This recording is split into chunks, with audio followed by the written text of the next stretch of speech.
Livro de Provérbios, no capítulo 2.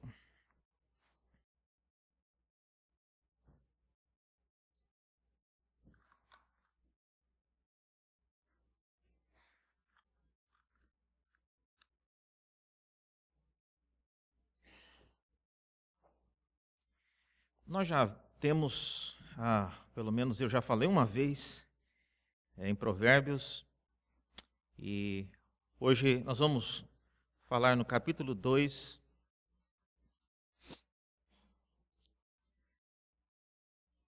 O livro de Provérbios, ele tem, nesses primeiros 9 capítulos de Provérbios, se um dia você pudesse, e pode ser até essa tarde, você sentar e ler os 9 primeiros capítulos de Provérbios de uma vez, depois do almoço. Você vai perceber que existem 2 personagens conversando no livro. Um personagem é os pais, tanto o pai como a mãe, e o outro personagem é uma figura que é chamada a sabedoria. Então, olhe na sua Bíblia, por exemplo, sempre que a sabedoria fala, no capítulo 1, no versículo 20, ela é apresentada da seguinte maneira. Por exemplo, capítulo 1, 20, grita na rua a sabedoria, nas praças levanta a voz, e do alto do muro clama a entrada das portas, e aí vem 2 pontos. Aí começa a palavra da sabedoria. Ela vai voltar a falar novamente só no capítulo 8. E as outras ocasiões são quando um provérbio começa dizendo, filho meu. E aí ele tece vários comentários. Então sempre que um capítulo em Provérbios começa com essa exortação, filho meu, essas são as palavras dos pais. E em 2 ocasiões, então, há essa personagem chamada sabedoria, que fala a respeito de várias coisas. E o texto que nós vamos ler hoje, no capítulo 2, é uma palavra dos pais, e diz o seguinte, no capítulo 2, filho meu, se aceitares as minhas palavras e esconderes contigo os meus mandamentos, para fazeres atento à sabedoria o teu ouvido, e para inclinares o coração ao entendimento, e se clamares por inteligência e por entendimento alçares a voz, se buscares a sabedoria como a prata e como a tesouros escondidos a procurares, então entenderás o temor do Senhor e acharás o conhecimento de Deus. Porque o Senhor dá a sabedoria, e da sua boca vem a inteligência e o entendimento.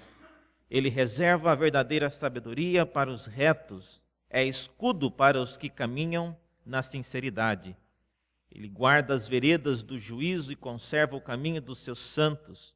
Então entenderás a justiça, juízo e equidade, todas as boas veredas, porquanto a sabedoria entrará no teu coração, e o conhecimento será agradável à tua alma.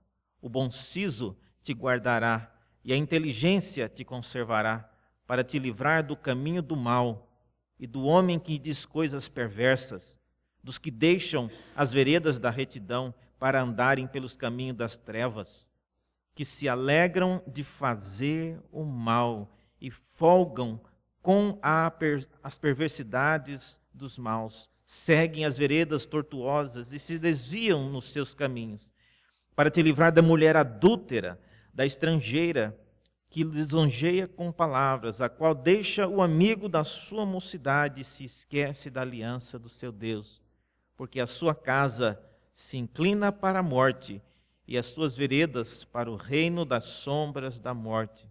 E todos os que se dirigem a essa mulher não voltarão, e não atinarão com as veredas da vida. Assim, andarás pelo caminho dos homens de bem, e guardarás as veredas dos justos, porque os retos habitarão a terra, e os íntegros permanecerão nela. Mas os perversos serão eliminados da terra, e os aleivosos serão dela desarraigados. Vamos orar? Abre nossos olhos, ó Deus, para e enxergarmos na Tua palavra a mensagem que edifica, que nos conforta, que nos encoraja, que nos corrige e nos admoesta também. Pedimos isso em nome de Jesus. Amém. Irmãos, embora eu tenha lido o capítulo inteiro, eu vou falar apenas sobre os primeiros 6 versículos. Talvez hoje é dia de ceia, a palavra é mais breve. Mas esse provérbio, ele trata de um dilema bastante real na vida de nós pais e como nós nos relacionamos com os nossos filhos, tentando ensiná-los alguma coisa. Eu não sei quantos já tiveram a triste experiência e o desprazer de ouvir do seu filho ou da sua filha algo do tipo: eu detesto essa casa onde eu moro, ou eu odeio a igreja onde o senhor ou a senhora me obriga a ir, eu detesto as coisas que você escolhe para eu fazer, e coisas dessa natureza. Isso, sem dúvida, é algo muito duro de ouvir, especialmente por pais que fazem aquilo que está ao alcance deles para poder dar, na visão dos pais, o que é melhor e o que seria aconselhável para os filhos. Mas isso não é raro, é muito comum, mais do que os irmãos imaginam.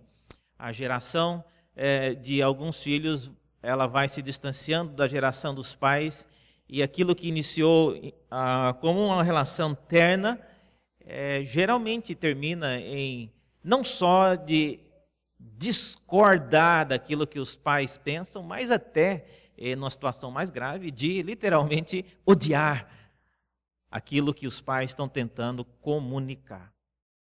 Então, essa palavra de Provérbios aqui, ela parte desse pressuposto. Veja, eu já falei sobre isso, Provérbios não é um livro que obriga os filhos a andarem nos caminhos dos pais. Embora, se fosse possível, seria ótimo, mas não é assim. E o texto, ele inicia colocando e fazendo uma proposta. Então, nesta manhã, eu queria meditar nessa proposta que esses pais estão fazendo para esse filho. É um filho jovem, já não é mais uma criança. E a proposta que os pais estão colocando aqui, ela tem algumas características. Em primeiro lugar, veja aí que a proposta inicia no versículo 1 dizendo que se o filho aceitar as minhas palavras, se aceitares as minhas palavras e esconderes contigo os meus mandamentos. Essa é a primeira proposta. Antes de colocar qualquer coisa, esses pais, eles entendem algo muito importante, que a menos que o meu filho, o seu filho, nossos filhos, eles aceitem as nossas palavras. Tudo aquilo que nós instruímos, o nosso trabalho, ele pode ser em vão ou pode passar muito rapidamente. Então, essa primeira consideração é algo que os pais aqui, esse pai aqui falando em Provérbios, ele coloca: meu filho, se você aceitar, esse é o ponto de partida. E esta parece ser a tarefa mais difícil no trabalho de instrução e discipulado dos nossos filhos, fazê-los aceitar as palavras dos pais. Pelas dificuldades e por razões inúmeras, muitos pais já, inclusive, já desistiram dessa tarefa. Reverendo, seja o que Deus quiser, porque agora eu já estou num ponto que quanto mais eu falo, parece que mais eu distancio os meus filhos de mim. Então, eu acho que é melhor eu não falar mais nada. Eu deixar talvez para os avós falarem ou para algum tio falar, mas eu falando, eu pai ou eu mãe, parece já não está mais resolvendo. Então é realmente um ponto importante. Esse Provérbios está colocando aqui, esse é o ponto inicial. Se há uma aceitação. Então, se o jovem ele decide aceitar essas palavras, uma reação em cadeia acontece. Mas como é que a gente faz isso? Há algumas coisas que nós podemos fazer para colaborar nesse processo de auxiliar os nossos filhos a aceitarem as palavras. Veja o que vem logo depois dessa afirmação, e que se aceitares a fazer as minhas palavras e tornarem o seu ouvido, atentos aos mandamentos. Versículo 2. Esses pais colocam que o objetivo disso é para que eles consigam estar atentos, a que os ouvidos estejam atentos à sabedoria. E sabedoria aqui, lembrem-se, é aquilo que eu disse, existe uma outra personagem no livro que é a sabedoria. Eu vejo nisso aqui um grande alívio, irmãos, que é o fato de a nossa palavra, como os pais e mães, ela não é o alvo principal da obediência. A nossa palavra é, na verdade, uma ferramenta que deve levar nossos filhos a obedecer, em última instância, em último lugar, a Deus e ao Senhor. Então, esse pai, ele está aqui em Provérbios, ele está fazendo de tudo, mas o alvo final daquilo que ele conclama não é que o filho obedeça a ele. Ele quer que o filho ouça as palavras para que esse filho aprenda a treinar o ouvido para ouvir a sabedoria que procede de Deus. Em outras palavras, ele não está querendo que o filho aprenda a andar como o pai ou a mãe anda, ele não está exigindo que o filho ou a filha faça as coisas que o pai ou a mãe faz, mas ele está treinando com aquilo que ele fala os ouvidos e o coração daquele jovem, para que ele, sobretudo, ame a Deus e busque a sabedoria que procede de Deus. Ora, isso me faz pensar então que as nossas palavras como pais, elas têm um caráter limitado. Elas têm uma finalidade secundária, que é levar ou inspirar nossos filhos a obedecer a Deus, a obedecer a sabedoria que procede de Deus. Isso me faz pensar, irmãos, que em alguns casos, como o exemplo que eu mencionei no início, se você tiver que escolher entre ter um filho que ame a Deus e não ame você, é um caso extremo, prefira essa situação. É melhor ter um filho que ame a Deus a ter um filho que não ame nem a Deus e nem a você. Então, isso pode passar. É uma situação, às vezes, passageira na vida de alguns dos nossos filhos. Eles, por alguma razão, às vezes que nós conhecemos ou desconhecemos, eles andam aborrecidos por algumas coisas e chegam, às vezes, até falar que não gostam disso, não gostam daquilo, detestam isso, detestam aquilo. Quando esta for a situação, essas palavras de Provérbios, elas nos ajudam então a entender que o objetivo maior do nosso trabalho como pais não é, em última instância, fazer com que os filhos façam exatamente aquilo que eu quero, aquilo que eu mando, mas é fazer com que eles amem e andem e estejam prontos para ouvir aquilo que Deus quer lhes falar. É interessante você observar, então, que, veja, no versículo 2, ele quer que esse filho prepare o coração e o ouvido para ouvir a sabedoria e não aos pais.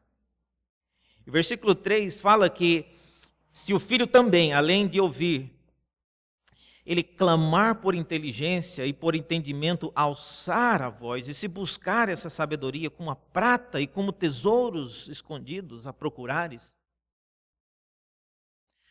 Olha só, não é simplesmente aquela situação de instrução que você às vezes se vê dando uma instrução que você julga tão importante para os seus filhos e a hora que você termina, ele diz, chato. Não me interessa nem um pouquinho. E às vezes até olha com aquele olhar de total desprezo e desdém. Mas não é isso que esse pai ou essa mãe aqui em Provérbios, ele está focando. Mas eles estão focando exatamente em inspirar uma geração a buscar sabedoria em alguém e algo maior do que os próprios pais. E essa, irmãos, é uma postura que nós, eu e vocês, talvez precisamos aprender, que nós não somos o alvo maior daquilo que os nossos filhos precisam obedecer e seguir. Jesus Cristo, ele talvez tenha sido o melhor exemplo disso, porque em várias ocasiões ele disse claramente: eu faço aquilo que o Pai me disse para fazer. Várias vezes ele mencionou isso. E uma ocasião ele chegou a dizer que aquele que tem os meus mandamentos e os guarda, aquele que ouve aquilo que eu digo, este é o que me ama. Então, Jesus Cristo, ele deixa claro que a obediência a Ele, e uma vez indagado sobre a sua família, nesse contexto, inclusive, ele chegou a dizer, se alguém não amar mais a mim do que o pai, a mãe e os parentes, não é digno do meu reino. Mas é nesse aspecto, irmãos, de que nós estamos criando uma geração não para acostumar conosco, não para fazer as coisas como nós fazemos apenas, porque se fizermos isso, nossos filhos terão dificuldades de viver no futuro, porque o futuro nem sempre será como nós vivemos no passado ou nos nossos dias. Às vezes, pelas melhores das intenções, a gente cria coisas limitadas. Eu lembro que o meu pai, ele sempre foi mecânico e agora, depois de aposentado, ele trabalha cuidando de um acampamento de uma igreja lá em Mato Grosso. Mas na época em que ele era jovem, ele tinha isso na cabeça. Era incabível uma pessoa que crescesse sem aprender datilografia. Então, até os anos 70, havia muita loja não, lugares, estabelecimentos que você entrava para aprender datilografia. Aquela sala cheia de máquinas, você passava na rua, estava aquele tec, todo mundo datilografando e aprender a datilografar sem olhar. E para a tristeza dele, e talvez para a minha também, eu nunca aprendi a datilografar, eu digito com 2 dedos no máximo. Não consigo. E um é para barra de espaço e outros 2 é para digitar. Mas ele sempre quis que os filhos aprendessem a datilografar sem olhar. Era um sonho dele. Mas hoje em dia, já é até difícil você encontrar, até para ver, uma máquina de datilografia. Já não é fácil. Então, esse é um exemplo, pequeno, óbvio, mas isso nos ilustra uma verdade importante, a saber, que nós não podemos criar nossos filhos para se moldarem à cultura e aos usos e costumes da nossa época.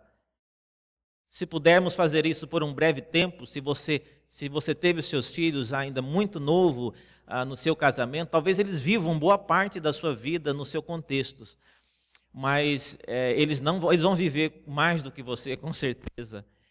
Então precisamos, segundo esse provérbio, desafiar os nossos filhos a terem os ouvidos atentos para buscar em Deus sabedoria, para obedecerem a Deus sobretudo, e não apenas a nós pais. Se isso acontecer, diz o restante do provérbio, se isso acontecer, nós estaremos preparando nossos filhos para fugir do homem mau, do homem inclinado à maldade. Nós estaremos preparando nossos filhos, no capítulo 2, versículo 5 em diante, a achar conhecimento em Deus. Olha só, no versículo 10, se nós fizermos isso, a sabedoria, ela entrará no teu coração. Os pais falando para os filhos. É só a sabedoria que pode entrar no coração do seu filho. Você não pode, as suas palavras não podem. É só a sabedoria de Deus que pode fazer isso. Versículo 12. Vai salvar o seu filho ou a sua filha do caminho do mal. Você não pode fazer isso. Você faz isso enquanto você tem vida e saúde. mas vai chegar um dia que você não vai ter nem vida e nem saúde para acompanhar os seus filhos aonde eles vão. Então, Deus vai ter que guardá-los e salvá-los do caminho mau. E no versículo 16, 2:16, ele vai salvar das experiências amorosas e da loucura da mulher adúltera que tenta explorar a vida e a inocência do seu filho e da sua filha. No caso, for da filha, é do homem adúltero. Então, todas essas coisas são coisas que vão muito além daquilo que eu e você, pais, podemos fazer. Precisamos e dependemos profundamente da ajuda de Deus. E se eu puder deixar com vocês uma palavra nesta manhã de encorajamento, encorajamento é esse. Precisamos que os nossos filhos, no final da vida, antes deles saírem da nossa casa, que eles aprendam a ouvir mais a Deus, a guardar e amar a Deus mais do que todas as coisas. Que Deus possa nos abençoar nessa tarefa gloriosa. E alguns já têm tido o privilégio de poder ver isso, outros ainda não. Mas a própria igreja, irmãos, é um ambiente onde nós podemos ajudar uns aos outros. Existem muitos filhos aqui na igreja que às vezes vêm à igreja sem os pais não são crentes. Ou tem filhos cujos pais estão na igreja, mas não são crentes, né? Mas não têm tido o mesmo sucesso por razões inúmeras. O próprio convívio na comunidade da igreja tem esse caráter pedagógico. O seu filho, a sua filha, quando ele vem à igreja, ele observa aquilo que os outros filhos eles fazem, aquilo que eles falam e dizem e como vivem. Isso pode ser usado por Deus para abençoá-los. Vamos abaixar as nossas cabeças mais uma vez e orar ao Senhor. Muito obrigado a Deus pelo texto da Tua Palavra que nos incentiva a buscarmos a sabedoria em Ti e também a inspirarmos os nossos filhos a fazer o mesmo. Pedimos isso a Deus porque nós somos limitados naquilo que podemos e até queremos fazer, mas o Senhor é um Deus infinito, cuja misericórdia se renova a cada manhã. E eu quero, Deus, hoje, nesta manhã, orar especificamente por lares nesta igreja de Santo Amaro, Deus, cujos pais têm enfrentado muita dificuldade em se comunicar com os seus filhos, em fazê-los amar o Senhor e até o Deus amar eles mesmos. Tem misericórdia, Deus, o Senhor conhece as nossas limitações, mas o Senhor sabe o tanto que esses pais, eles amam seus filhos e por isso ajude, ó Deus, a verem o progresso na vida dos seus filhos, antes que seja tarde, ó Deus. Ajuda, ó Deus, mesmo que seja por meio de outros pais, mas permita que os nossos filhos, eles não gastem a sua vida e não sejam presa do homem mau, como esse provérbio descreve, e nem presas da mulher adúltera ou do homem adúltero, e nem gastem as suas vidas em caminhos que conduzem à morte. Mas, seu Deus, servido em poder permitir que nossos filhos, eles andem e inclinem seus ouvidos ao Senhor e em Ti busquem a verdadeira sabedoria. Nós oramos e pedimos isso em nome de Jesus. Amém.